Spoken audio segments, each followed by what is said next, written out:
కలియుగంలో most under rated concept humanity. అంతమంది మునులు కలిసి సుతా మహర్షిని ఒక క్వశ్చన్ అడిగారు. ఈ అజ్ఞానమైన కలియుగంలో ఒకరికి శాశ్వత ముక్తి ఎలా లభిస్తుంది అని అడిగారు.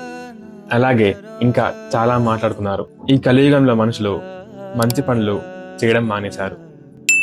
మంచి పనుల మాట పక్కకు పెడితే వాళ్ళకి పెళ్ళైనా సరే వేరే స్త్రీతో కలవడం, తల్లిదండ్రులని గౌరవించకపోవడం, వేరే వాళ్ళ సొమ్ము దోచుకోవడం, బ్రాహ్మణులు అయితే వారి వేదాలని అమ్ముకోవడం, సాంప్రదాయాలని పట్టించుకోకపోవడం, నాన్ వెజ్ తినడం, గ్రీడీ అండ్ సెల్ఫిష్గా మారిపోవడం, అలాగే అన్ని ధర్మాల వాళ్ళు కూడా వాళ్ళ ధర్మాలని పాటించుకోకపోవడం, ఒకరికి ఏమైనా సరే పట్టించుకోకపోవడం, మనుషులు వాళ్ళ కోసం కాకుండా పక్కన వాళ్ళ కోసం బతకడం, అలాగే మనం బాగుపడకపోయినా పక్కన మాత్రం బాగుపడకూడదు అనుకోవడం, ఇలా ఒకటి కాదు రెండు కాదు చాలా జరుగుతున్నాయని మునులందరూ సుతా మహర్షికి చెప్తున్నారు.